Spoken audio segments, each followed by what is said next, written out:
The meeting will begin in 1 minute. The meeting will begin in 1 minute. Thank you.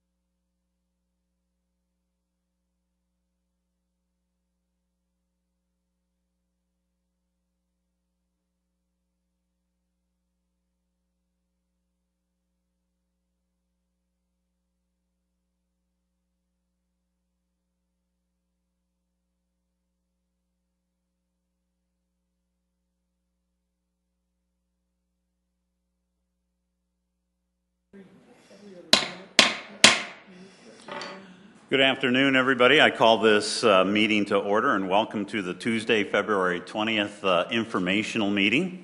The sun is back out and shining and getting ready for round whatever. Director Cotter's probably keeping track of those rounds for Thursday. But anyway, our first item of business is a staff report from our city clerk, Mr. Tom Greco. Good afternoon, Tom Greco, City Clerk. Just wanted to provide a very brief update on the election, where we're at, some key things that are coming up over the course of the next couple of weeks. The first thing is that nominating petitions are due this Friday by 5 p.m. So once we have those in, we'll obviously have an idea who's on the ballot. But the next big thing that we'll do is on Tuesday, where we do a drawing in the multipurpose room here in Carnegie Town Hall for ballot order, which is open to the public. That's where we determine by lot who will be placed in which order on the ballot. That's an important step because shortly after that we could start putting our ballots together, doing the proofs and working with our vendor to get those together. And then we'll go on and order our ballots and we'll be ready with absentees on the 26th of March. And then we'll get the official ballots around the same time as well, and we'll be ready to execute the election. So I just wanted to give you some of those key dates and ask if you have any questions. Yeah, very good. Thank you, Tom. Any questions at this point in time? Councilor Althing. What date did you say the absentee ballots will be ready? We'll have them by March 26th, which is when absentee voting begins. So they'll get mailed out starting the 26th, and you could vote in person absentee at the Minnehaha County Administration Building starting on the 26th. And then they can, if not going to be around, then they can order that, mail it, and then turn around and mail it back in? That's right. So if folks want to, if they want to apply for an absentee ballot, they by mail, they could send an application in. You can find it on our website, and it'll be sent to you by the Minnehaha County Auditor's Office. They're ready, then they'll be sent out. They'll be sent out. Yep. Okay, super. Thank you. Yep. Any other questions for Tom? Okay, Tom, thank you very much. Thank you. Okay, we'll move on to our next staff report, and that is from Mr. Jim David, our City Council Operations Manager. Welcome, Jim. Good afternoon, Chair, Council members. Well, there are only 13 days left in the session, and legislators are diligently moving legislation before crossover day. Committees have until Thursday to get their bills to the floor, and then both houses need to act on their respective bills by Friday. By next week, Monday, all active House bills must be on the Senate side and vice versa for all active Senate bills. One of the bills that has already crossed over is Senate Bill 58. This bill expands TIFs to include affordable housing and has already received unanimous support or approval in the Senate. It is up in the House today, but there is a chance that it will get deferred as the House tries to move its own legislation to the Senate by crossover day. Senate Bill 84 has been sitting in House Judiciary since February 2nd. Thus far, a hearing has not been scheduled. This bill would prevent the state or any of its local subdivisions to enter into any agreement that requires confidentiality, regardless of whether it's court-ordered or not. Last week, there was a bit of a stumbling block thrown in front of Senate Bill 91 during joint appropriations. The Bureau of Finance and Management testified that the cost to operate a proposed veteran cemetery could be upwards of $300,000 annually, almost double earlier estimates of just over $100,000. I did communicate with leadership with the Veterans Council today, and they continue to express optimism for the bill's chances and noted the continued overwhelming support that they are receiving from legislators. Joint appropriations will take this bill up on Thursday. The proposal to repeal the sunset on the 911 surcharge, Senate Bill 98, continues to experience overwhelming support this session. The bill passed the Senate 26-3 and now waits a committee assignment and a hearing on the Senate side, or on the House side. The final legislative coffee is this Saturday at the downtown Holiday Inn, the Holiday Inn City Center at 10 a.m. District 6, 11, and 12 will be present for your questions. I'd be happy to answer any of your questions. Yes, Councilor Neitzer. Jim, do you know if the bill that would allow Metro to see the list of all of the Yes, that has also gone through the Senate. Yep, that was a unanimous decision, so that has smooth sailing also. It does. Okay, great. Any other questions for Jim? Councilor Erickson. Thank you. No questions, but I appreciate your research into this and helping us stay up to date.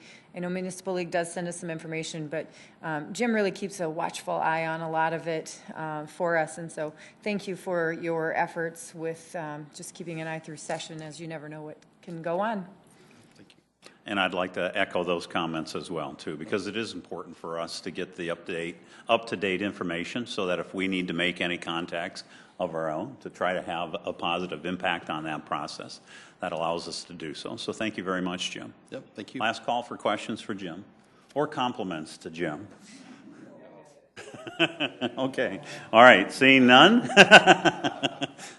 rather no more, we'll move on to the Fiscal Committee, and you're welcome to take as much time as you wish, Councilor Erpenbach, because I realize that this was a longer meeting than normal, and you covered a lot of information last Tuesday. Well, we did, and I was just going to boil it down because those people that are most interested in it either watched it or can watch it on our siouxfalls.org, and so I'd encourage folks to do that. Really, the goal of the Fiscal Committee meeting last week was to finish sort of a comprehensive look at those nonprofit organizations that the city has contracts with or has some sort of agreement with, whether it's a contract or not, and trying to figure out what those services are, whether those services belong in city government, whether it's something that we should be a part of.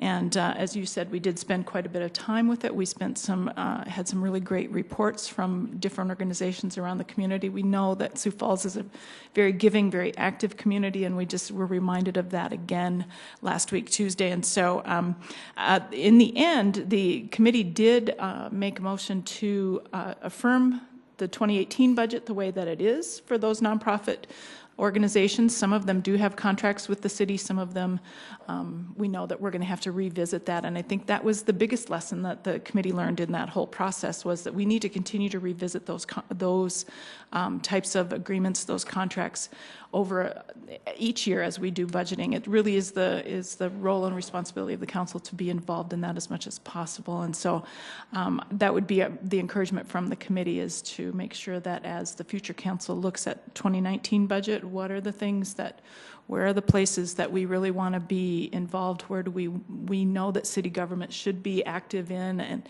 one of the best examples, and we didn't look at them last week, but I keep coming back to it, is that contract that we have with Children's Inn, domestic violence shelter. In that if the Children's Inn didn't exist and we couldn't just make a contribution to them, we would have to build our own. And so those are the kinds of the litmus test that we have for some of those programs, is if we didn't make a contribution to them, would we have to provide that service anyway? And so we spent a lot of time in conversation about that. So it will be ongoing, but as I said, the Fiscal Committee has approved it for 2018, and we'll move forward. I'd open it up to other members of the committee as well if you have anything to add. Any questions for Councilor Erpenbach? Okay, seeing none. Councilor, thank you very much for leading this effort, and also thank you to to committee members, Councilor Erickson, Councilor Starr, and Councilor Rolfing, for the work that you're doing on behalf of the council. Definitely been a team effort, Mr. Chair. Yeah, thank you. All right, then we're going to move on to item number 4, which is City Council open discussion. Any items today for open discussion? I do have one, and it's more of a comment versus discussion. Councilor Erickson, myself, and our spouses were able to attend the Pheasant Fest annual banquet this past Saturday evening, which was held at the Ramkota Exhibit Hall, and the place was packed. They served over 1,500 people, which was a record for that banquet for this particular organization. And they had 28,882 odd number, don't count me. It was 28,800 and something, Joe. But that's how many people ended up attending Pheasant Fest Friday, Saturday, and Sunday. So it was a huge success for Pheasants and Quail Forever organization, and a huge success for the city of Sioux Falls. And I would also like to give a shout out to Terry Schmidt and the efforts of her staff at the Convention and Visitors Bureau for first of all, securing that convention, and then doing such a good job to make sure that it went off. I'll say without a hitch, because I'm not aware of any. In fact, they actually ran out of armbands early on Friday. That's how many people that they had coming through the doors on Friday. They had to secure more armbands, and they hadn't even gotten through the first day. So it was a big success. Any other comments? All right. So then we're going to move into our presentation.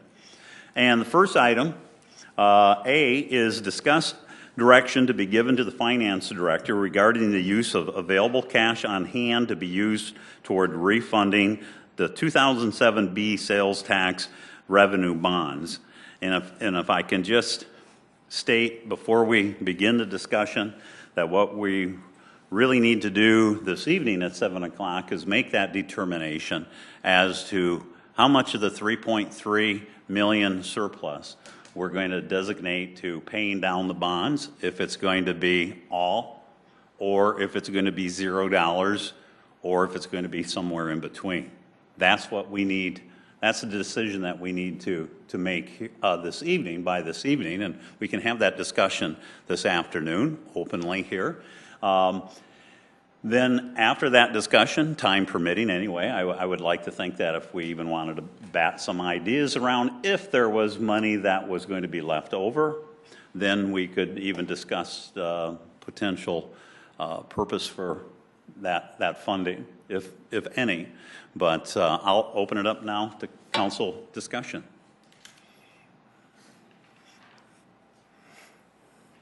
Crickets.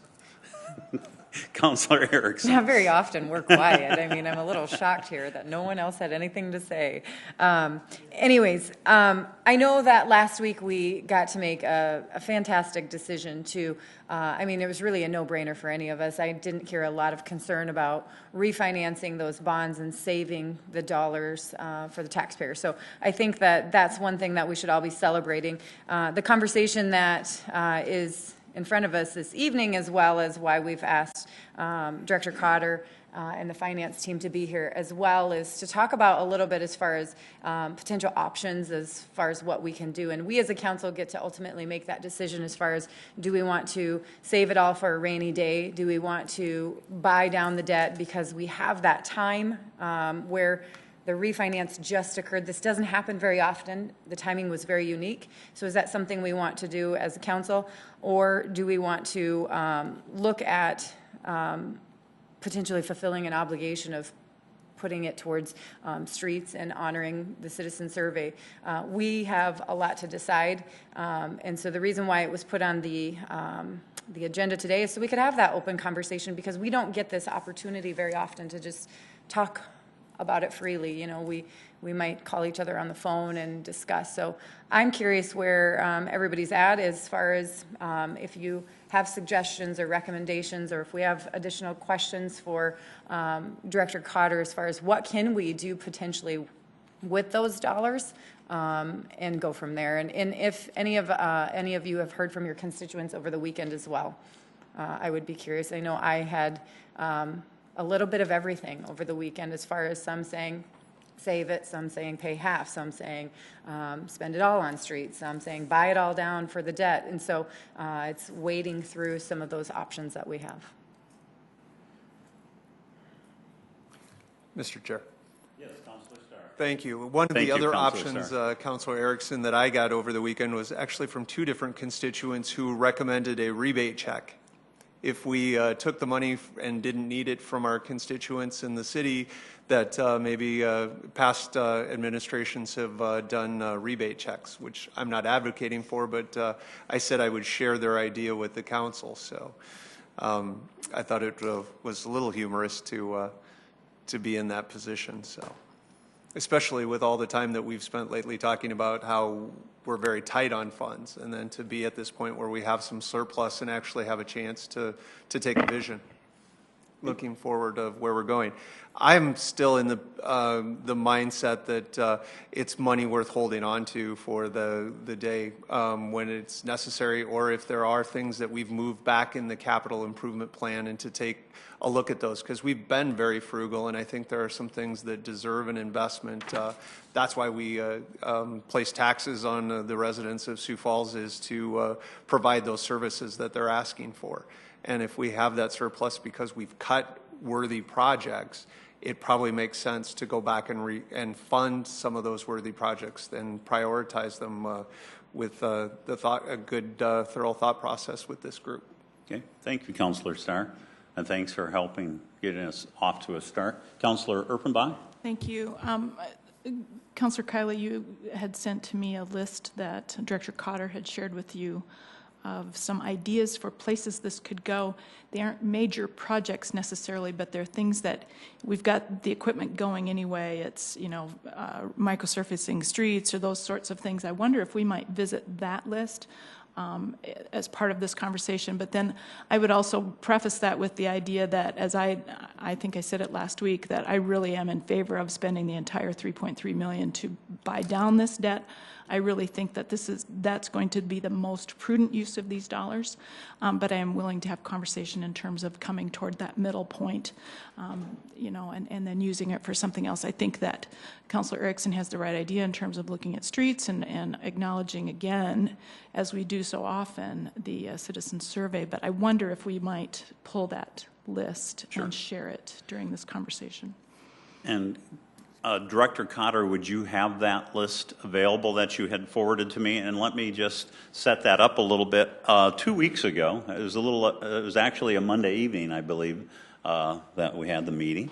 I had requested, are there any other projects out there that we could invest the money toward that would produce the same type of savings that we might get from paying down the debt? In other words, is there a street project that if we put it off, if we don't do it this coming year, just for the sake of an example, let's say it would cost $1 million to do it this year, but if we wait and it goes beyond that point where we can simply just repair it, we'd have to rebuild it, and then $1 million project becomes a $10 million project. So I'd requested that kind of information. I followed up with that then at an agenda review meeting, and Director Cotter was kind enough to provide that last Tuesday prior to the meeting. And so, Director Cotter, if you would like to come up and just address that to the whole group. Sure. Thank you for having me. Mark Cotter with the Office of Public Works. So anytime that additional dollars become available at this point in the year, so we're, just assume that we're already at March 1st and we are already in the bidding stage and trying to really work through the program that we have, which is about 7 months of construction. We look at if additional dollars become available, it would be to enhance existing programs that are currently run, and then we would just expand blocks. So whether it improves roadways, be it a concrete road or an asphalt road, improves accessibility. There's been a big movement in Sioux Falls through the park system and through the roadway system to really enhance our accessibility. Moving traffic, we talked about that, and also enhancing how we light streets. And so all those are existing programs, if you will, that we are we're geared up this year to already do a substantial number of blocks. And if additional dollars were made available, we would expand those respective programs into additional blocks. Okay. Okay. Any questions for the director? Yes. So talk to me a little bit about not to put you on the spot, the timeline as far as when do you need to know, because we are at a unique time frame that you're already bidding, and so, letting you know in September is probably not a good idea. Do you have a time that, if we're out for bid, that you need to know? I heard you just say now that you're bidding right now. Yeah, I would say we'd need to know probably by March to actually execute it. So by the end of March, we could still, effectively do designs and then go to the market and get private contractors to do that work and get it done by November 1st. So that would be ideal. Situation is that at least by the end of March, we would know, and then we could put those dollars to work if that's your choice. Right. Okay. Thank you for answering that, because I think that's another part of this conversation that we as a council need to make too, is if we don't put all of it towards the debt consolidation and we do want to spend some on roads, we need to address that sooner than later and identify that in, another resolution in the future months, allowing those dollars to be expended. So. That's right. Councilor Neitzer. Thank you. And my commentary isn't to the director, it's just in general. As I've thought about this, I started with a knee-jerk of, hey, let's pay down all of it to debt, because that's always appealing to me. But as I've thought about it and looked back, I think there's a lot of uncertainty coming. We have a new administration coming in just a few months here. Sales tax revenue is still kind of where it's at, hasn't changed substantially.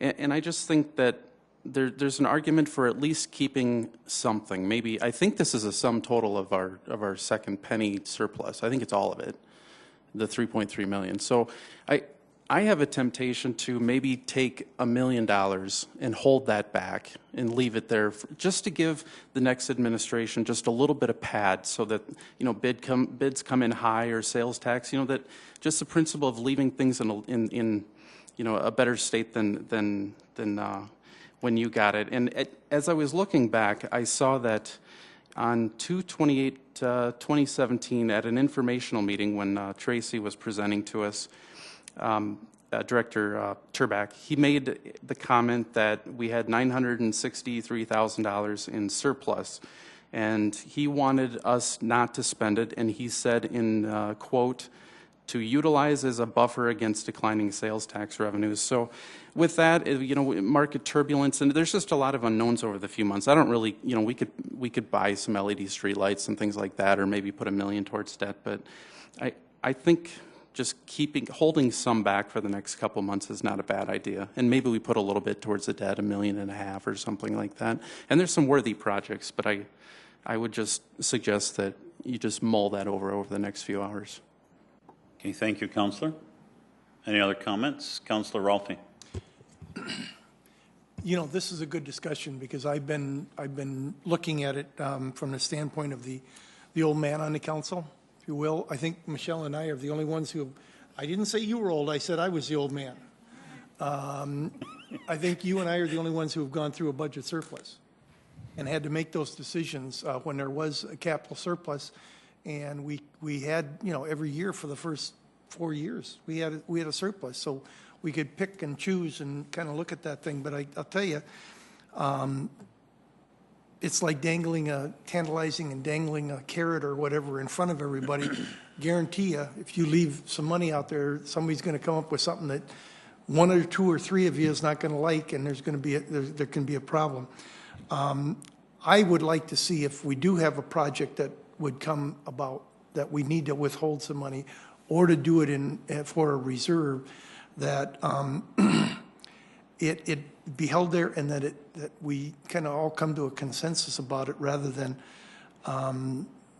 somebody's pet project come in here, because I think that might be what happens, and then we're not going to look very cohesive as a group of what should have been done in the long run. We've not had this opportunity for a long time. I also look at it from financial planning 101, which says what? take care of your bills, make sure you're covered with insurance, build a good reserve, pay down debt, invest. And I think we've got a good reserve. We've done the rest of it. Probably not a bad idea to pay down some debt. And we got to remember also that once we pay down debt, we free up some money in the back end of that because our payments aren't going to be due, or we've cut the time down that we do have to make that payment. So that money's going to come back to serve us well too. So I'm kind of up in the air on it, but I really caution this council, because you're going to be around, Councilor Erpenbach and I aren't, to be careful about saying, oh, we'll just keep $1 million here or $1 million there. It's kind of our kitty. It doesn't work, folks. It's going to cause a problem somewhere down the line. Councilor Selber. Thank you. Yeah, all good points and a good discussion. I guess, you know, paying down debt always is prudent and has its benefits. I've kind of looked at this with the idea to maybe divvy it a bit. I'm probably on the same wavelength a bit as Councilor Neitzer, maybe where I've had it in mind of half of it somewhere in that 1.5 range going to paying down debt, maybe having a cushion there for anything that may come up, and then having a couple of projects with the rest. Director Cotter, if I could, this list that you'd sent of possible projects, did you send this in any particular order of wish list or importance, or what you'd like to see done, or just curious? No, we didn't prioritize them. We basically just looked at, there's additional projects we can spin up on concrete or asphalt rehabilitation. Accessibility has been a big issue, and so we put that on the target, as well as moving traffic and lighting streets. So they're all high priorities from that standpoint, and I wanted to give you that flexibility if you so choose. Okay, that sounds good. So, and again, today we're just deciding on the amount to pay down debt. This evening, yes. This evening, right. And then the rest will be a conversation to follow, though, right? Right. So I guess on the record where I'm at right now is in that 1.5 range for that. So Thank you, Councilor. Thank you. Councilor Neitzer. Director Cotter, before you go too far, I did think of a question that I was mulling over from that email you sent. Obviously, road projects and things like that, the contractors are going to get their schedule set for the year, so they probably need to know soon. But what about LED streetlights and adaptive traffic signals? Are those as time sensitive? Can Jerry and his crew just go out and put LED streetlights in any time, or? We can. That's not as maybe time sensitive as what like weather limitations are on pouring concrete or placing asphalt, things of that nature. So you would have a little bit longer flexibility with adaptive traffic control or streetlights. Okay, thanks. Yeah. Could I ask one? Absolutely. Councilor Rolfe. Director, what's the payback on LED lighting? I may follow up with you on that. Because there's a few benefits that we're starting to see with LED lighting. You know, for a number of years we waited because the spec wasn't true white, and so a number of the manufacturers from GE to some of the other big players in that space, we were really waiting for that to get to a true white spec. Well, we're there. We feel like we're there from a color standpoint, and so what we understand is that the fixture itself lasts about 3 times longer, and then the electricity use is about half. And so let me follow up with you on what the payback is. Okay. I don't want to speculate it, but I can get that to you. I expect that it's a pretty short time frame.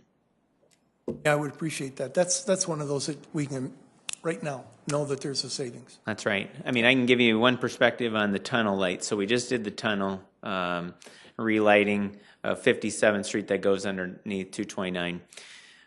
That tunnel has had 289 high-pressure sodium lights. So when we brought in a consultant to relight it with LED, we went down to 180 fixtures, and then we're going to save almost half the electricity. So we've cut the fixture count significantly from 289 down to 180. They'll last that much longer, so we won't have the maintenance of being out there as much, and then with the energy usage. Interesting story the other day that we'd shared is that the LED lights in the arena parking lot have gotten upfitted, and the billing team called the light and power team and said, would you guys go out and read the meter because we're seeing a significant change in usage. Well, it was because of LED lights. They went from less than half the kilowatt hours of what the old ones were. So it's a, the spec of them, the true white has really come around, but also just the energy savings. How about the initial cost? The initial cost has come down a fair amount too. So like a typical fixture is about $180, and the fact that that fixture lasts 3 times longer, that piece doesn't take long to pay back either. What's the cost on a incandescent or whatever that we have out there now? I don't want to speculate. I'll send you, since this decision really doesn't have to be made till sometime later. I'll have Jerry Jongling, our Light and Power division manager, really send you out some facts. Okay. Okay. Thank you, Director. I think it's we have established that LED lighting is a cost-saving measure for well into the future. So, good comment, Councilor Neitzer.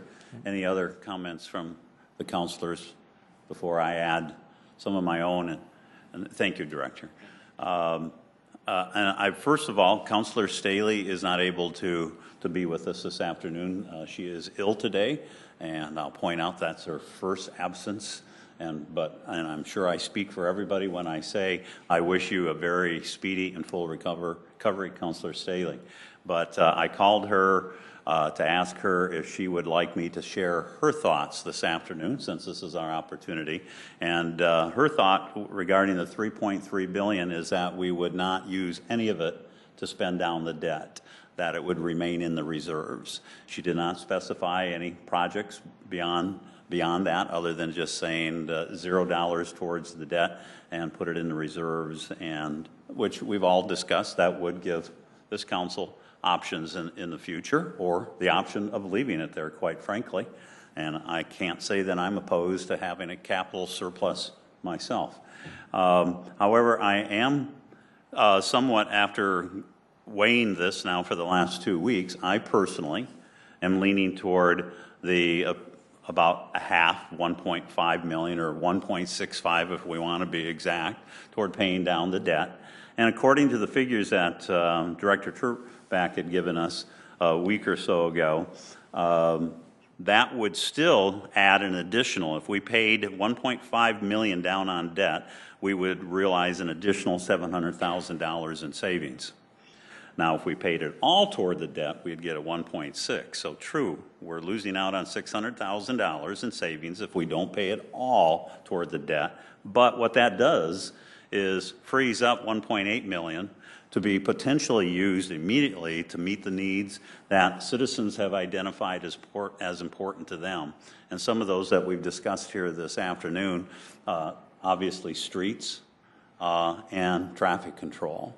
So we don't have to, as we've indicated, specify any particular project, but I'm kind of coming down on that side of an additional $700,000 savings by paying down 1.5 million, applying 1.5 million toward the debt, and then giving us that option of using that, or potentially even keeping it in reserve, so that if we do find bids coming in higher over the next year, instead of maybe knocking off a project at the end of the year to stay within budget, we can include that project.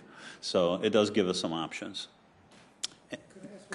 Yes, and let's go with Councilor Neitzer first, then we'll come back to you, Councilor. Thank you for that. And I just want to clarify, I think a reserve is good. Now, when you talk about a capital reserve, I don't think it needs to be gigantic, because if you sit there and let the money sit, first of all, of course, you run the risk of what somebody else might do with it later, but obviously costs of construction continue to go up, so you hold a huge fund. Oh, you're just losing money, obviously. But a pad, so that's why I was throwing out like $1 million maximum, something like that. But not a gigantic $3 million just sitting there idle, as construction costs are going up every year. I do also want to mention, I did ask about some other projects in the last week or so since we did this, and I didn't bring them up because I was very happy to be told that, oh, we're bidding that next week. You know, so like the bike trail on the west side and Oxbow Avenue, or 49th Street from Oxbow to Kiwanis, they're going to mill and overlay that this year, and some other little things that we're already doing. Right. Very good. Thank you, Councilor. And Councilor Rolfe. Tom, could I ask you a question, please? I may be wrong, and I probably am, But it seems to me there's some legal or something about holding funds in the capital account for too long? Or can we have a reserve in the capital account? You can have a reserve in the capital account. You're thinking about the. Tom, could you, excuse me, Tom could you Huber. identify yourself? Sorry, Thank Tom you. Huber with the Finance Office.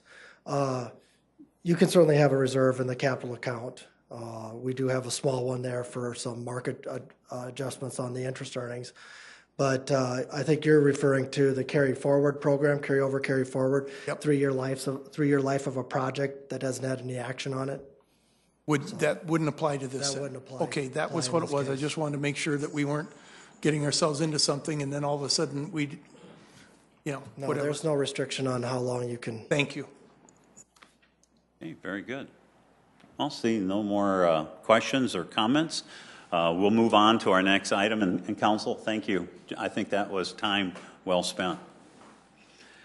We'll move on to item B under number 5, and that's the 7th and Weber property redevelopment presentation by Director of Parks, Don Kearney. Welcome, Don. Thank you, and good afternoon, City Council members. Don Kearney with Parks and Rec. We're certainly excited to be before you this afternoon to present the 600 East 7th Street building development agreement that we're bringing to the council in March on 2 different occasions for first and second readings for the appropriate documents to be reviewed by the council and ultimately approved through ordinance. Before I get started on the presentation, I'd like to recognize Todd Stone. Todd's with Stone Group Architects. He submitted the original proposal for the repurposing of this building, so appreciate his efforts to work with us on this project. Also, many city staff members were also involved. Danny Brown has been our legal representative that has drafted all the agreements for us. And then also Matt Newman, Scott Greger, and Tracy Turback from our finance office. Mike Cooper and Diane DeCoyer have helped us as well with zoning and some of the historic preservation aspects. And then also Adam Roach, who is our community development coordinator and works directly with those neighborhood associations. So to begin with, we wanted to talk a little bit about some of the project goals we had around this building. One of the things that we wanted to see was usage complementary to the Whittier neighborhood and to Heritage Park as well. One of the things that we were hopeful for when we did this RFP is that we would get a proposal that preserved the historic character of the building, and we have that in this proposal. And then obviously we also wanted it to allow for an appropriate reuse of an otherwise underutilized building. It was really a seasonal building that we use for our recreation storage and our report to work location. And to have a year-round use adjacent to Heritage Park, we think would be just fantastic. Some of the project milestones, back last summer when we originally thought about this, we felt like it was important to talk to the neighborhood to gauge their reaction about repurposing this building. So we did meet with them last summer. They were supportive of the concept, and we essentially left that meeting with the idea that we were going to move forward with the RFP to see what kind of proposals, realizing that if something came back and it was just unacceptable adjacent to Heritage or wasn't compatible with the neighborhood, we always had the option of declining those proposals. We did do a pre-proposal meeting on October 6th. It was very well attended. It was a room full of folks that went through the building, and so that was a good sign. We did have a deadline for the RFP on November 9th of last year, and where we did receive a proposal. In anticipation of the redevelopment of this property, we did rezone it to live work back in December.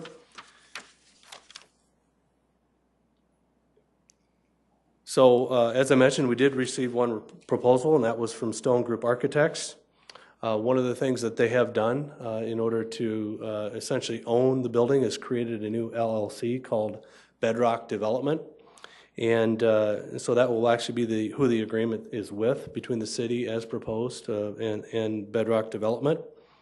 The proposed use of this building would be for Todd and his Stone Group Architecture group. They would office out of this location. The other thing I would remind the council is that realizing that this building does have the ability to change hands over time, that any changes to the building would have to comply with that live-work zoning unless the council agreed to change it. So just know that if it was to be used for something that didn't comply with the live-work, the council would have an opportunity to review that. And then I know Todd and his group do intend to seek the National Historic Register designation for the building. Now realize we're just going to hit the highlights of the agreement that you'll see in March, but we did want to kind of pull out some of the items that we felt like were key terms and conditions that you should be aware of. We did establish a purchase price in our negotiations with Bedrock Development of $211,500. That does represent 90% of the appraised value, and per state law, we are required to get 90% of the appraised value, so it meets that test. The building design must also be in conformance with the renderings that will be attached to the agreement. Some of these I have in our slides, but certainly if you have any questions at all about how the building would be repurposed and reconstructed and redeveloped, Todd is available to answer those questions for us. Development in the agreement requires that it commence by July 1st of 2018, and that development be completed within 18 months of the effective date. As with any other development project in the city, it has to obviously be in compliance with zoning, building codes, engineering design standards, and ordinances, as well as all local, state, and federal laws. Again, the key thing to remember here is that all the development costs will be paid for by the developer. The city will not be contributing to any development-related costs. The city will agree to hold the city harmless, or the developer, excuse me, will agree to hold the city harmless and indemnify us. And then obviously any failure to observe or perform any of the terms or conditions would be a default of the agreement. Todd has shared with us that the members of Bedrock Development is Todd and Sarah Stone, and then Jason and Jennifer Erickson. As you can see, this is one of the renderings that Todd has put together for how he sees the building being redeveloped. So what are the next steps in the process for seeking approval of this redevelopment agreement and the sale of this property? Obviously, we're before you tonight. Tonight, engineering will present an angle parking proposal for 7th Street. You can see that in the exhibit, the picture on the right, one of the renderings. That is one of the things that will help satisfy the parking requirements for this redevelopment. Then March 6th, we'll have the first reading of the ordinance, which would declare the property surplus and then have the offer to purchase as well as part of that. And then there would be another ordinance that would be required for the development agreement.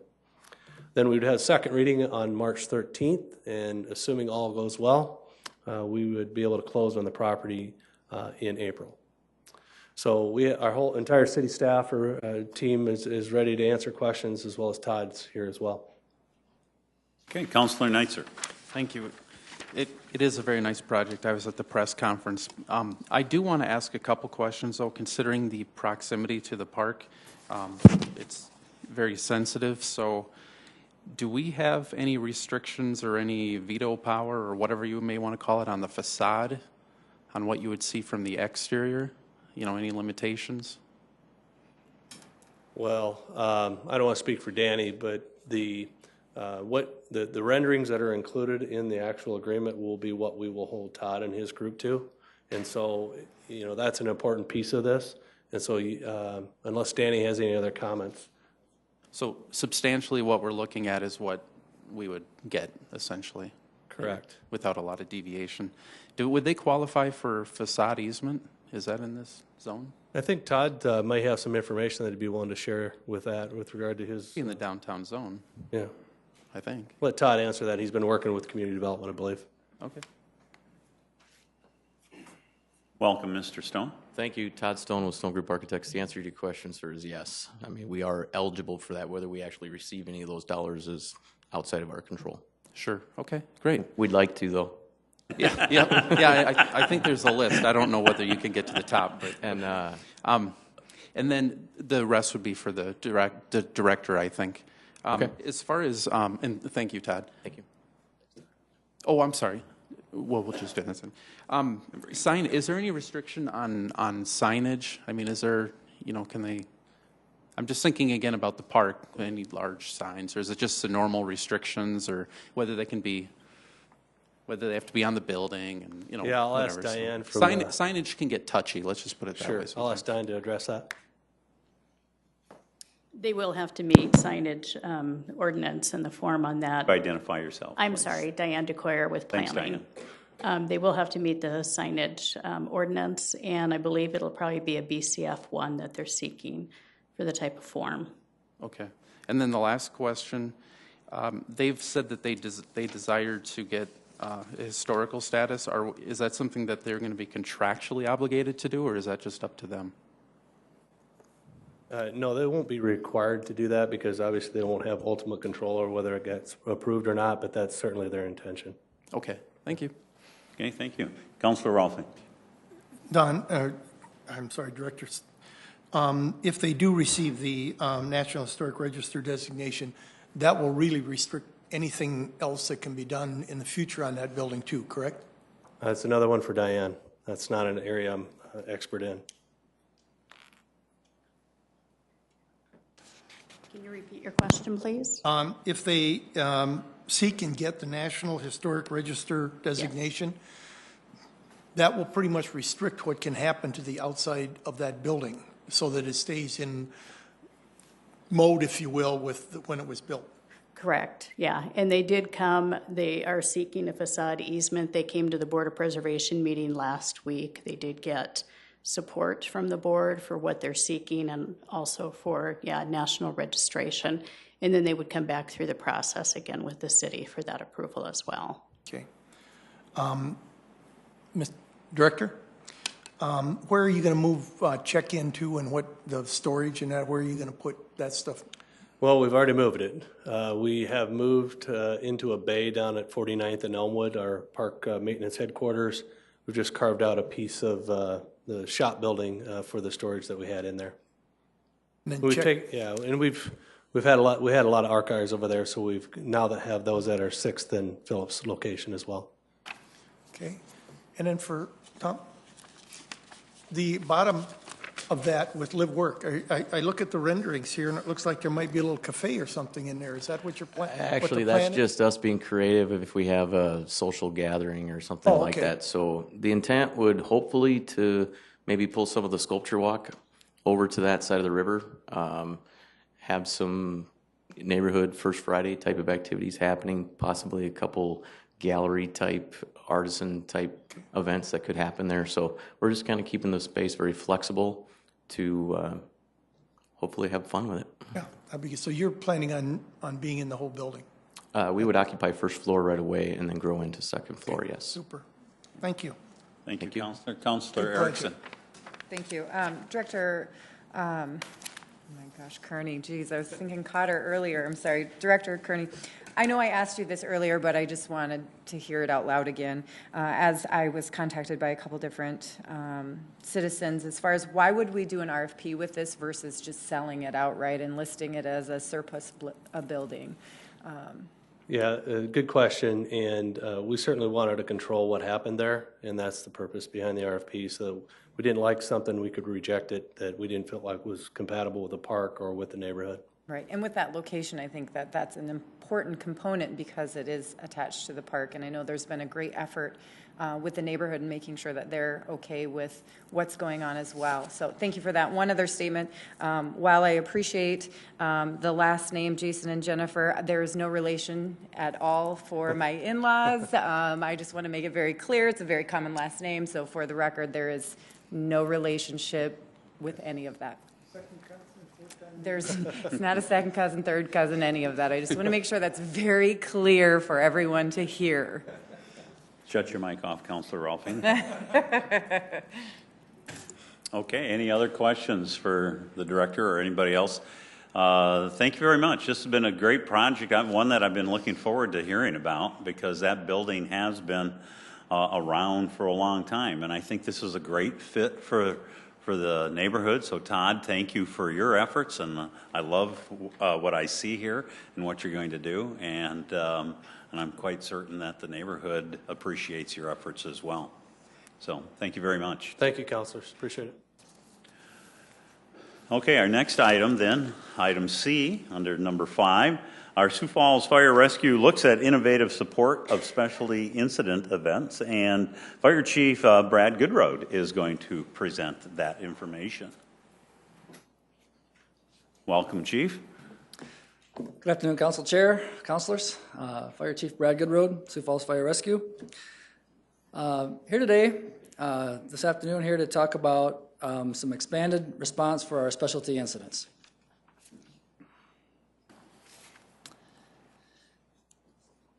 So what are we going to be exploring? Sioux Falls Fire Rescue, along with our partners in the EMS system, will be exploring the utilization of Sioux Falls Fire Rescue paramedics for ALS during specialty incident response and during major incidents with high call volumes.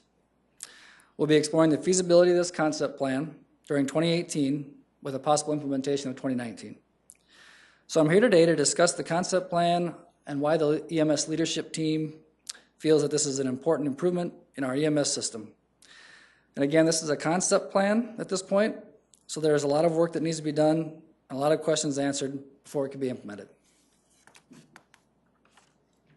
The next couple slides further define specialty incident response, which are situations Sioux Falls Fire Rescue currently respond to that require highly specialized training, such as hazardous materials responses, our urban search and rescue components, which include high-angle rope rescue, water rescue, ice rescue, structural collapse, trench rescue, confined space, and wide area search. Some other components within our specialty incident response are bomb squad and SWAT responses that we go to in our partnership with the Sioux Falls Police Department. Structure fire responses, including incident rehab, unusual circumstances or major incidents with high call volumes such as ice storms, tornadoes, flooding, any mass casualty incident, or active shooter situation. And this is by no means a reaction to the most recent school shooting. However, this recent event does display, again, the need for immediate initial care and shows how quickly resources can be overwhelmed. So what these are basically are low frequency, high risk types of incidents. So ones that we don't go on very often, but the consequence to our actions is pretty high.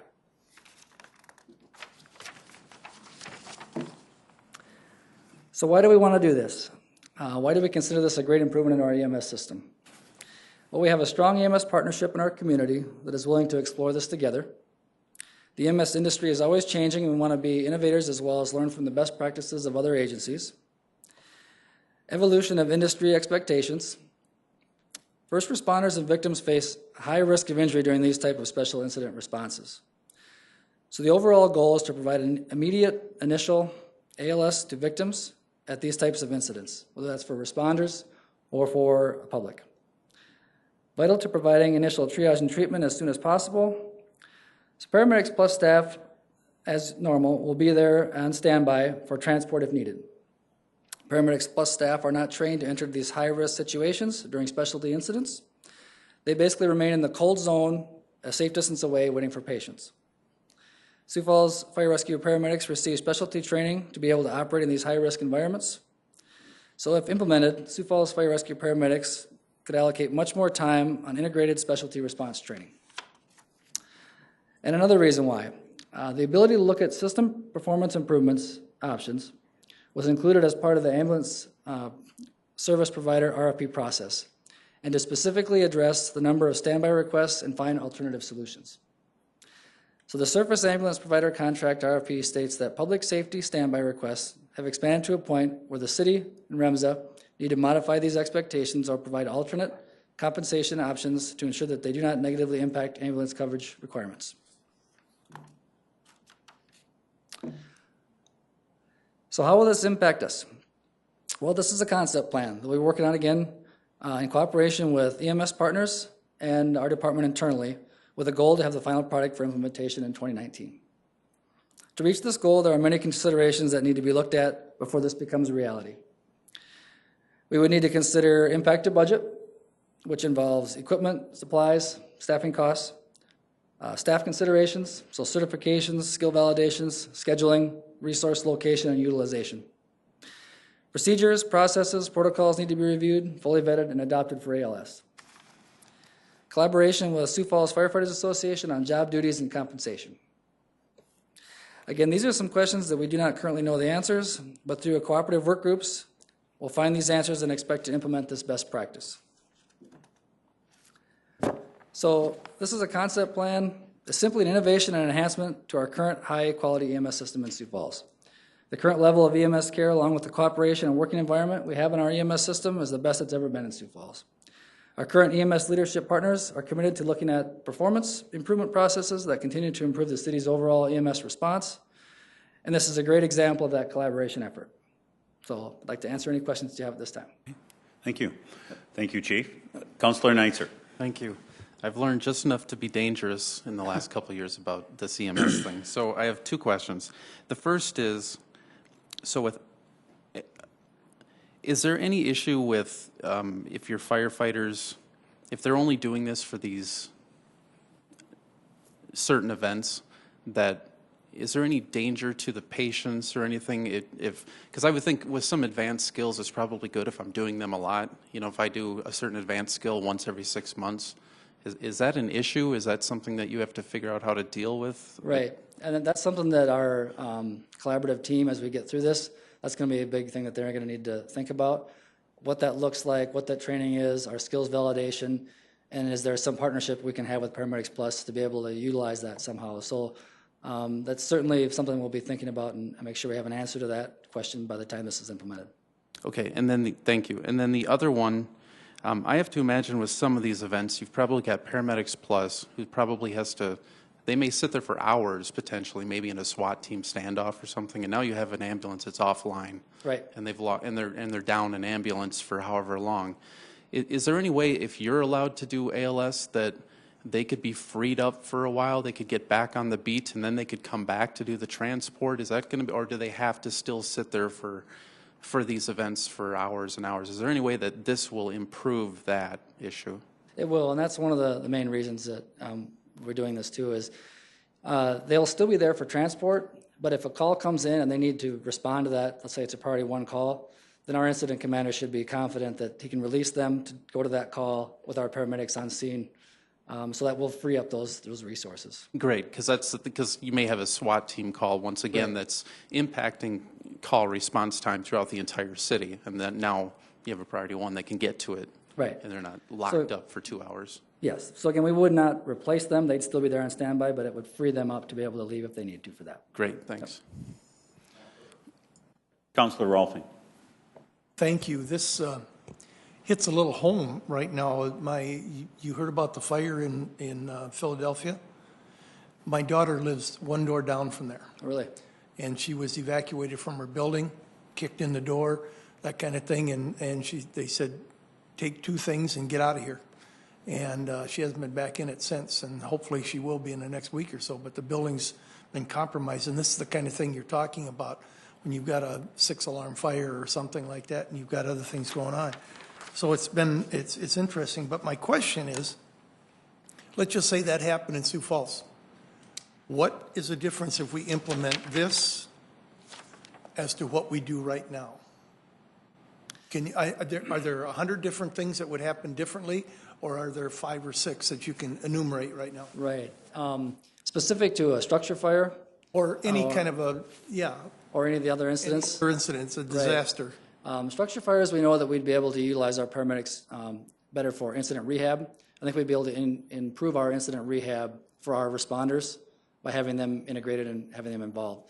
And again, if there's any situation where there's a patient that's in maybe a hot zone, what we'd call a hot zone, where it's just dangerous to have Paramedics Plus paramedics there. They wouldn't have the proper equipment, protective equipment, or training to be able to be in that situation.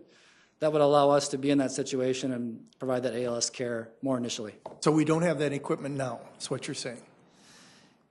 Well, it would be things that we already have as a fire department where Paramedics Plus would not have. So what we're talking about here is cross-training, kind of. Is that what you're talking about? No, we're talking about our paramedics on Sioux Falls Fire Rescue being able to utilize their ALS skills. So they would be in that hot zone, being able to take care of those patients, while Paramedics Plus is outside the hot zone waiting for those patients. And that's different than what happens now? Yes, yeah. Okay. Okay, thank you. So just to clarify, I think what I'm hearing is, it'll say there's a structure fire and there is an individual trapped within the structure. Currently, our Paramedics Plus cannot enter that building. Right. Until you bring the individual out. With this proposal, the properly trained firefighters would be able to immediately administer life support as needed at the same time that they're being extracted from the building, correct? Savings Correct, right. a great savings of time and getting them the attention they need even sooner. Correct. So it could be any situation where the patient is either trapped or they're in a place where ALS care would be good for them to have right there and then save that time so that they don't have to be transported out. Sometimes if they're trapped in a situation, we might be working on a way to get them out, but we also could have access to them. So we can't do that now? Right. No. But I thought the firefighters, excuse me if I may continue. Yes. I thought the firefighters were trained as EMTs so that they could administer that. That's why they're first responders, and many times they're the ones that will do the critical things to an individual to save their lives, and Paramedics Plus will come in and finish it up, or vice versa. Right. The difference is BLS, which is what we are, basic life support. Okay. EMT level. We're talking about paramedics, so advanced life support level. Now I got it. Yeah. Okay. So we would be increasing our ability to do ALS. We're jumping you guys up to where you can do that. Okay. For these specific types of situations. Good follow-up questions, Yep. Councilor Ralphie. Good. Councilor Rippenbach. Thank you, and I think you've kind of gone down this path, Chief, but I want to, on your fourth slide, you've listed some of the circumstances, and then it's followed by et cetera, and we've started to kind of define what et cetera is, but I'd like to just make it a little bit more clear. Does this also mean that in the case where Paramedics Plus is everywhere and super busy and they get another priority one call, and they're already all on them. You know, it doesn't happen very often, right? Now, a fire truck can go and be an ALS provider and get that person, that patient, at least in shape until there's a transport ambulance. That can you, not only in these dangerous, super amazing places that we've been talking about, but in the very simple cases when Paramedics Plus is just overbooked, essentially, can the fire department step in? Right, and that's something that work group will work through, and as this looks in the end, I can see that being the case, where we're kind of a redundancy in the system that way. Mm-hmm.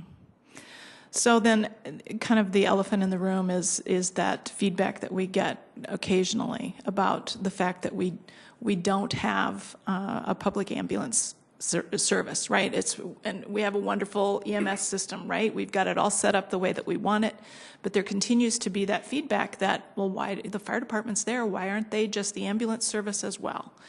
Do you think that this is the beginning of that conversation? Is that the way that's headed in your mind? Or is this just one more, as you said, really valuable redundancy in the system? Well, I think, with Paramedics Plus having the exclusive franchise contract now, they have that transport ability. We do not have that.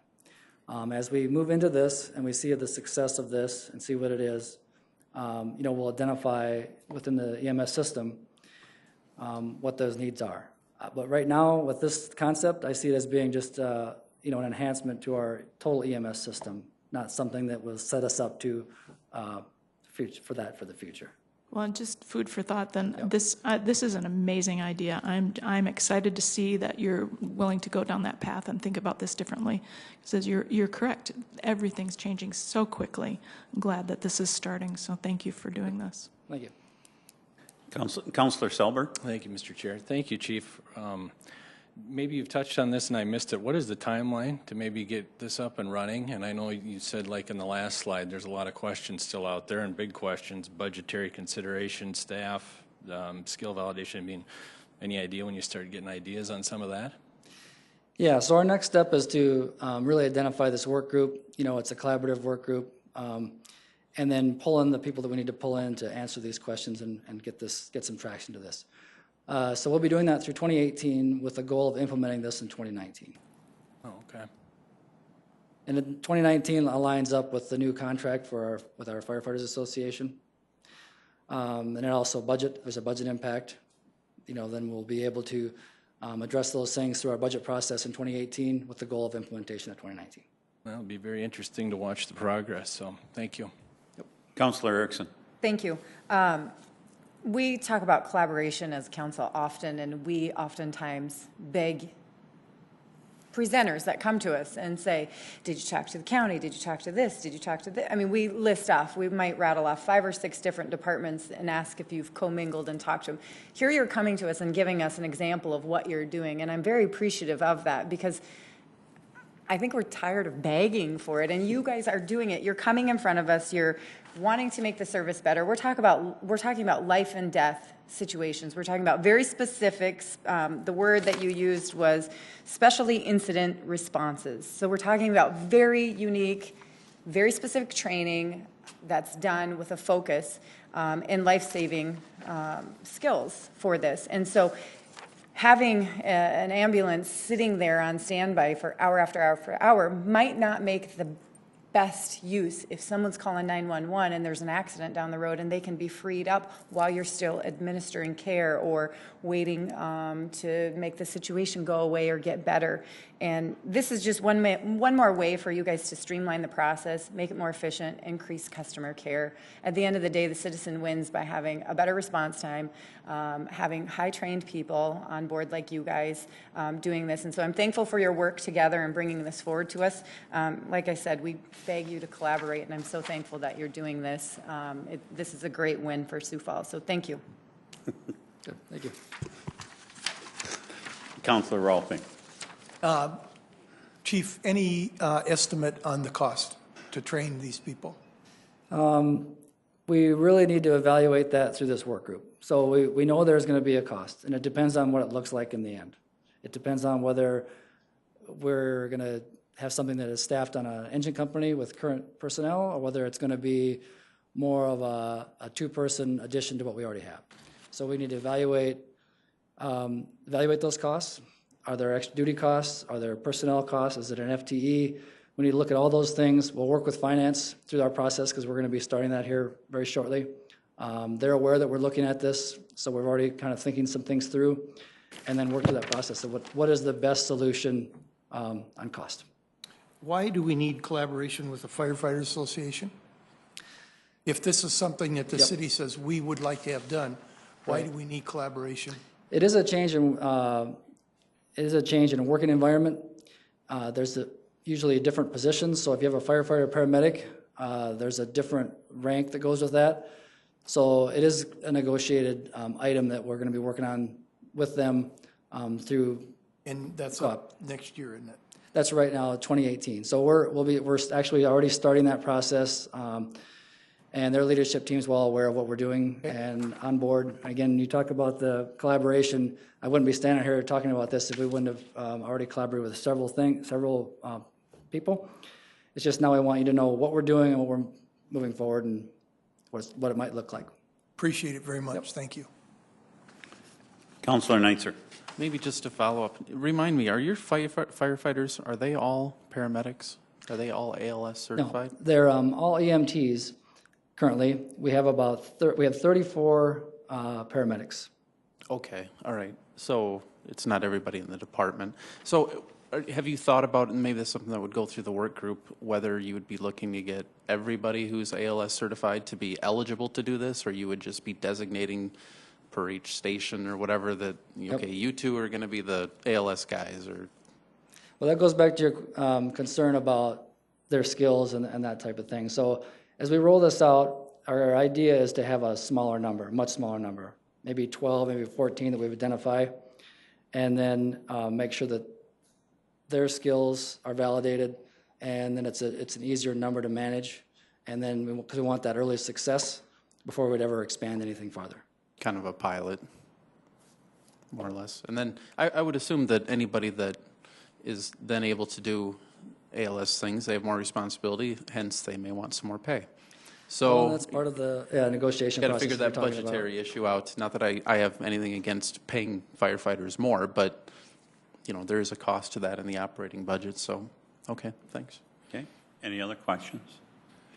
Well, Chief, very good. As in biology, we're often talking about symbiotic relationships and different examples of symbiosis, and this is actually an example of what would be termed as mutualism, where all parties involved mutually benefit from the relationship.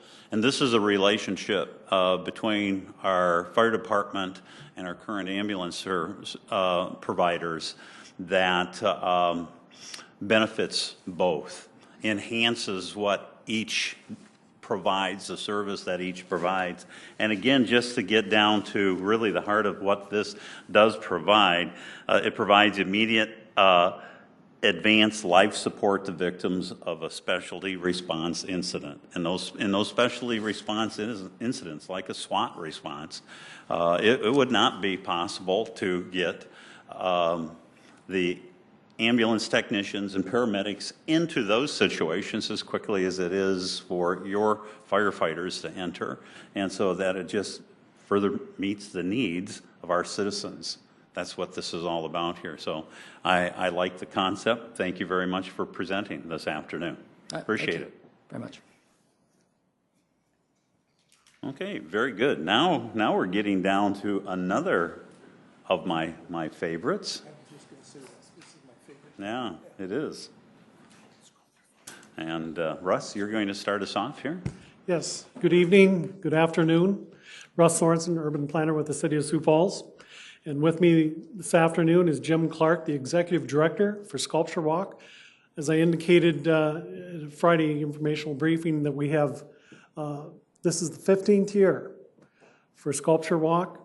And there's been over 777 sculptures in our downtown area. And most of that work has been presented by the person behind me, Jim Clark. So without further ado, we'll run through the 2018 Sculpture Walk program, which is item 39 for the resolution this evening. Thank you, Mr. Sorensen. Appreciate it. Jim Clark, welcome. Thank you, Russ, for the introduction. Mr. Chair and councilors, it's good to be back for my 15th presentation. It's hard to believe it's been that many years, 720 sculptures. With this year, it'll be 777, a good number. And of those, 175 have been sold. And every year we lease 20. Most of them are downtown, but some are in other parts of the city. And this year we had 148 entries from around the U.S. and 2 countries, Canada and Belgium. There will be 46 artists from 16 states, 9 from South Dakota, 4 of those from Sioux Falls, and 3 from Canada. There will be 57 sculptures this year, our largest exhibit. Each artist receives a $1,000 honorarium, and they get to compete for the People's Choice Sculpture Award, which is purchased by the city, and 10 Best of Show Awards at another $1,000. Which is part of our Virtuoso Sculptor Certification Program, which we started in 2016. Been very fortunate to have a great group of site sponsors, members, and volunteers who all contribute to making Sculpture Walk a success. And I want to thank all of them, and I want to thank all of you current counselors and past counselors for all of your support over all these years. Very excited about the sculptures this year. It will be our best exhibit ever. And I say that every year, and it's true every year.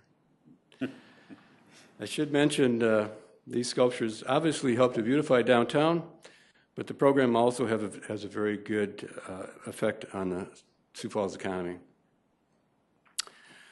So I want to thank you for squeezing me in tonight, and we're probably over time now. And all of the sculptures have been the PowerPoint has been downloaded to the city website, and also Joe Sneevy did a great job at the Argus, downloading to the Argus, and got the article in the paper today. You were fine with time because we do not have a committee meeting after this. So okay, good. Please do not rush. Good, okay, thank you. So let's go ahead and take a look at Sculpture Walk 2018. Dan Perry is an artist from the University of Northern Iowa. We get a lot of artists from that area. He does great big sculptures. We have a lot of big sculptures this year. This one's 15 feet high, 7 feet wide. And we have some of his sculptures actually over at 8th and Railroad and down at USD.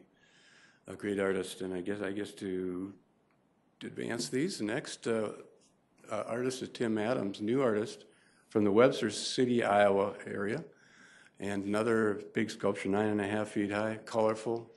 We like colorful sculptures, different material. It's painted steel and plexiglass. And Kim Fieberger, she's known for her colorful egg sculptures. We have one similar to this in Sculpture Walk this year in front of CH Patisserie. And this is a little different than that one. And she's from Minneapolis. This is 6 foot tall sculpture. Raccoon Group, done by Pokey Park. She's from Arizona. She has her own style.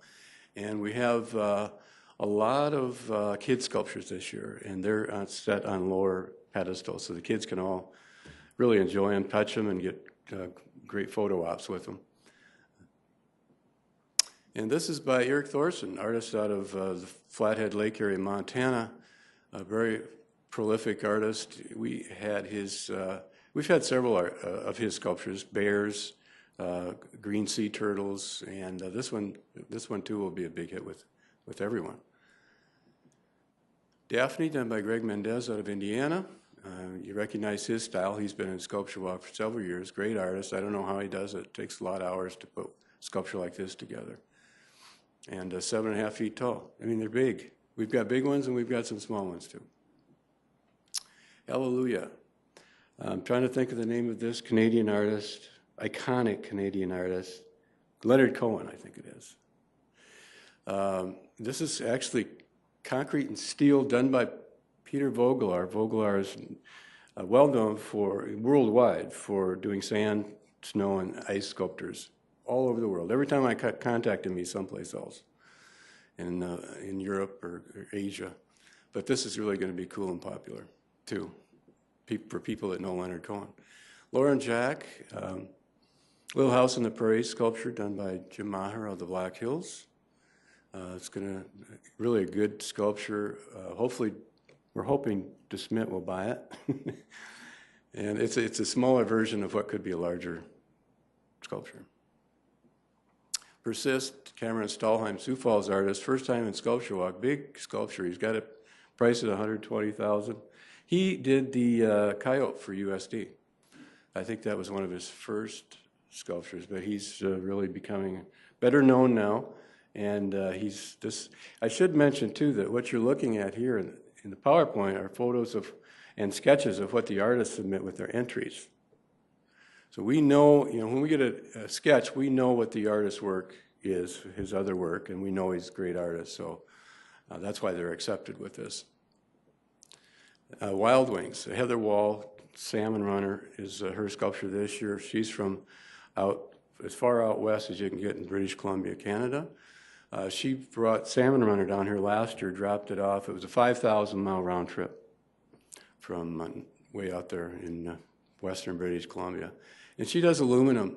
And this is mild steel wood. You see the sketch on the right side there is what the sculpture will look like on the pedestal, on the tree limb. So it's landing on the tree limb.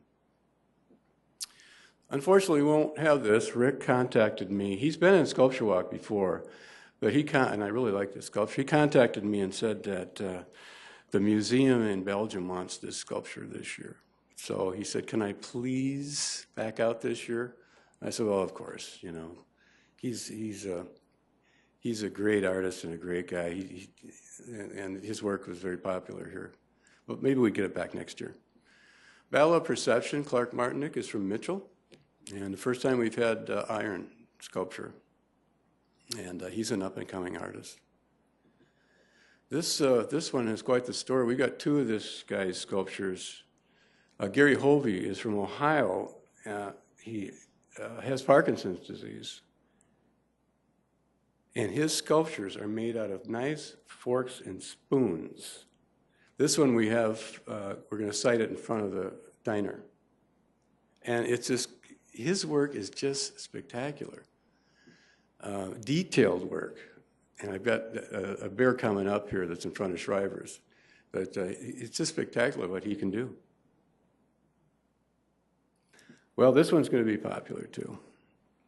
A mushroom Bruce Stillman won Best of Show this year with the Eclipse sculpture down at the Holiday Inn corner, the one that was kinetic.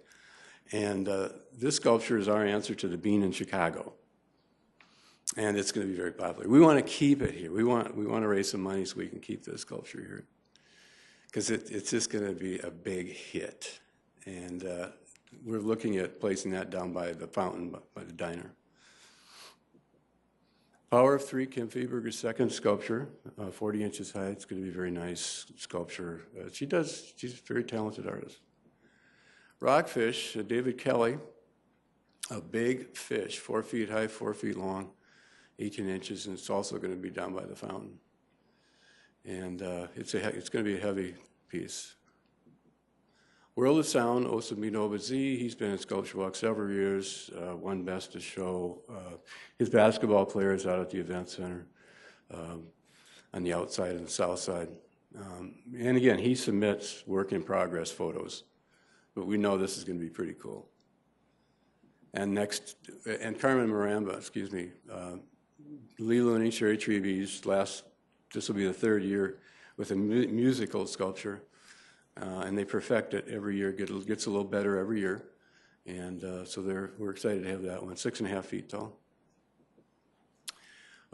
Shimmer Troll, I don't know where that name comes from, but Jennifer Cannon is from California, San Jose area. And this sculpture, again, this doesn't do it justice because it's going to be very mirror-like aluminum and brass. And it's going to just be beautiful in sunlight. We had one similar to this last year up north in Uptown. Piece, whimsical sculpture by Anthony Mendez, actually a great musician, decided to do sculpture because his brother's doing sculpture, so he tried it.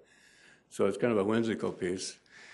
And this is one that you have to view from a distance, so we were thinking about putting this in front of Wells Fargo. Fly Snag, this one's going on our fishing lure pedestal, which is just east side of Wells Fargo, where we have fishing lure now. So this is where this one's going to go, and it's elevated. And then this one, Susan Quinlan from Colorado has been in Sculpture Walk for several years. This one's going to be down in the Holiday Inn corner. Now these locations may change, but this is where they're sited now. Sweet Pops of Brilliance, we're getting over on Main and 6th, so we're getting you up in the Uptown area. That's on the northeast corner of that intersection, done by Craig Snyder of Minneapolis. He loves Sculpture Walk. Great personality. Tight Curve, Jeff Satter, Sioux Falls artist, second time in Sculpture Walk. His sculpture last year was actually sold and was also on the cover of the brochure. Not this one, but the one that's in this year. And he's got 2 sculptures in this year. Paige Frazee was 14 when she first started with Sculpture Walk. She sold that sculpture, and she's had a pretty successful sculptor career. She's now a college student. Pose, Tim Adams, his second sculpture, good size, 10 feet high. Fortunately, we work with Fegan Construction with a big forklift to move these big sculptures. We start at 5:30 in the morning. And sometimes we start at 5. We wake up all the people that live downtown because we're pretty loud. Overcoming, Serge Majnevsky, a big sculpture. He's been in Sculpture Walk several years. Great guy from the Ukraine, lives in Vancouver. The Family, Ben Hammond, he does NFL Hall of Fame portrait busts for players every year. So he's quite accomplished sculptor. He now, and I won't get into all of the logistics of the Virtuoso Sculpture Certification Program, but he is close to being our first virtuoso sculptor. They have to win Best of Show 3 times, and he's already won 2 with this type of sculpture. He'll win it, I'm sure.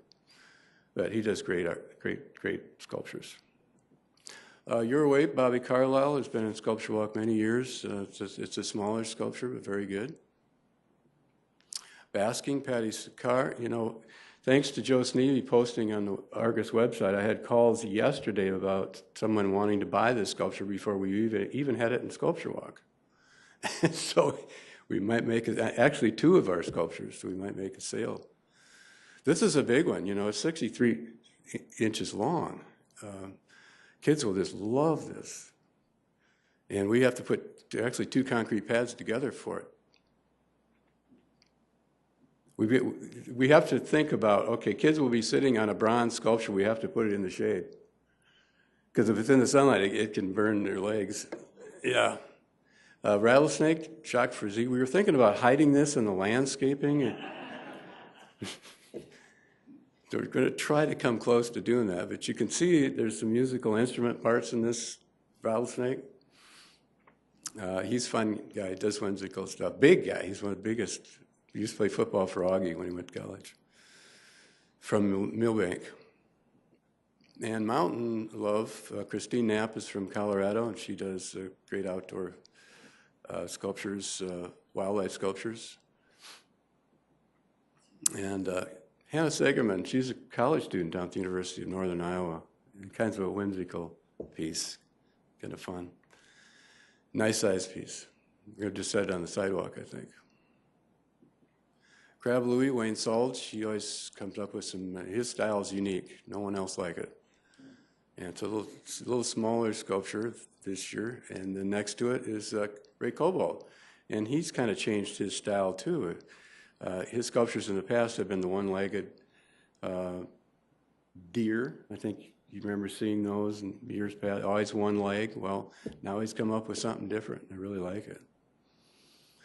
Horse, Travis Sorensen, he's out of the Black Hills. The horse on the right, the front of the horse is, what he's showing us is what it will look like. This is obviously a bull on the left, but that's what the front of the horse will look like. So it's really going to be a cool piece.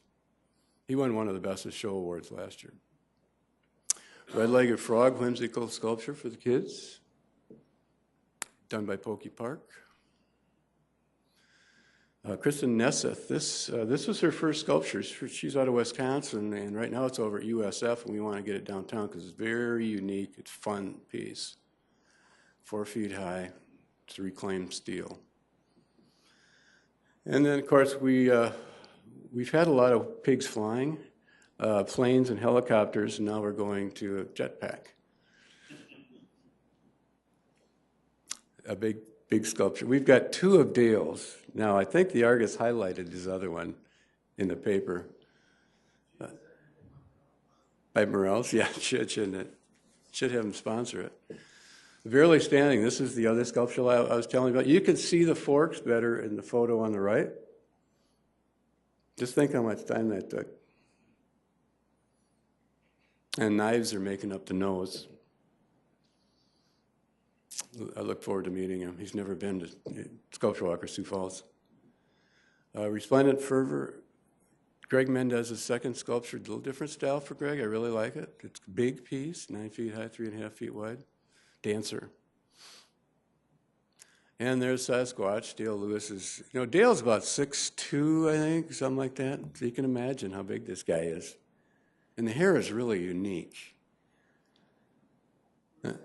Well, right now we have him sited in front of Dakota Bank by the drive-in there, so he can be seen from a distance, both north and south, and coming on 11th Street. When they're driving down 11th Street, they look to the right. Here's Sasquatch.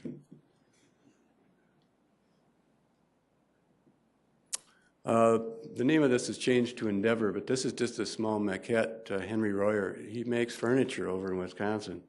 And he entered this year. We're really happy he did because his work is just fantastic. We've got two of his. 10 feet high, big pieces. The other one's even bigger. And then Heart of Music, goes to Mead's second sculpture. This one we're looking in front of Haskett, so he'll be playing his guitar facing the people that are dining at Haskett's.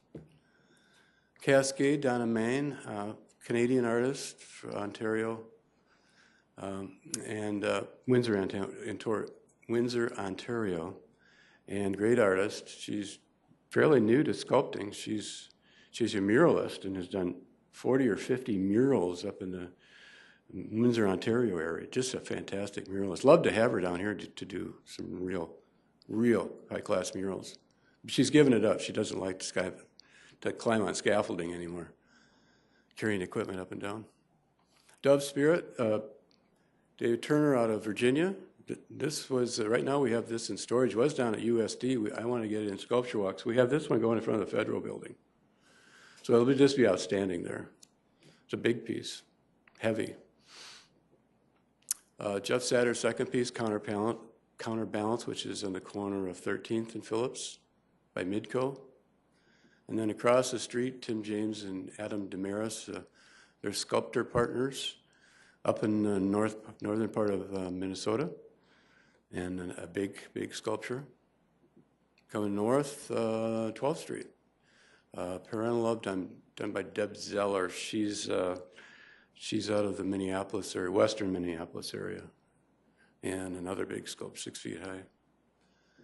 And this is Henry Royer's second sculpture, big piece, 14 feet high.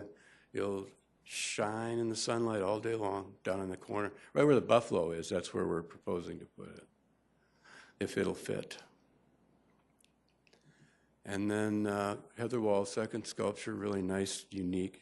She does great work, aluminum. Moving up the street on Phillips. Jade Wendell's had a couple of marble sculptures, Picasso style. Now we're getting something a little more whimsical with the elephant.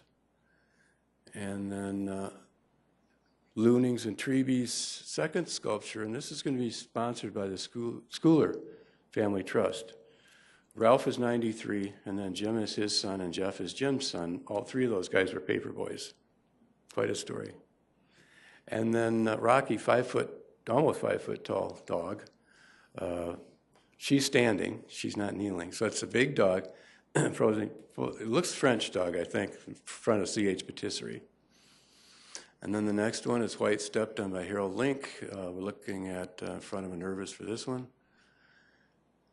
And then actually this one will be replacing that Belgium one on Phillips Avenue. And we have another one of this guy's sculptures that are going in front of Interstate Office. And then the last one is Steve Borm's sculpture. He usually submits, and did submit 4 or 5 sketches for different sculptures for us. We said, well, just pick one, Steve, because we know Steve's work. I think you do too. And Sioux Falls artist. So then he puts this together. So it's going to look something like this. It'll look something like this. We start at the pavilion, we end at the pavilion because we are going to open Sculpture Walk Arc of Dreams Visitor Center at the pavilion in April. So we want people to end there, and then they can go up to the visitor center. And then alternates, I'll go through these quickly. And these aren't all of the alternates. We have a longer list, but to keep the PowerPoint short, we'll show you these real quick. This one is going in front of the Avera Gold building downtown on the lease.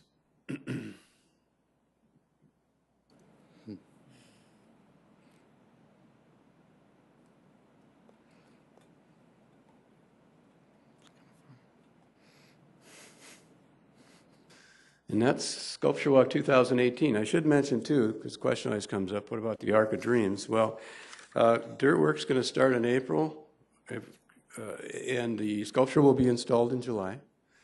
And we're still finishing up the fundraising for it. We're getting close, doing a great job. It's been very successful. And we're going to have it lit with different colors, options, and it's going to be a very, well, it's been busy for us, because I have both Sculpture Walk and the Arc of Dreams work, 2 full-time jobs. But it's going to be a spectacular summer for Sculpture Walk and for Sioux Falls. So any questions? Thank you very much, Jim. Wonderful presentation. Any questions for Jim? Keep doing it. Thank you. Jim, how many years is this for you now, serving as director of Sculpture Walk? 15. And any way of estimating how many hours you put in per week during the season? Well, it's an all-year-long job. It is. It is, because, well, Sculpture Walk is. The Arc has been, too.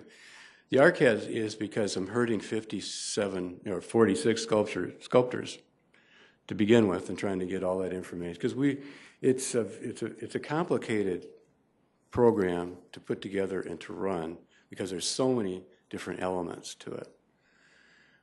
It's just, I could go on and on and on and tell you all the different pieces that are involved in it that all have to come together. We have a lot of, you mentioned collaboration earlier. We collaborate with probably all of the city departments and with Fegan Construction, Quality Welding, and all these people, and get them all together and schedule all the artists to come in. And some of the sculptures are shipped in, so we have to uncrate those and get them on carts and bring them downtown. And it's just on and on and on and on to make sure it all comes together on that day. And unfortunately, from time to time, you have repairs to make or sculptures to track down. But and I know that there's many other members of the Arts Council that assists you, as you were just indicating, but I don't know that there's anybody that could begin to match the number of hours that you have dedicated to Sculpture Walk over the years. And we are extremely thankful for your contributions to the community of Sioux Falls.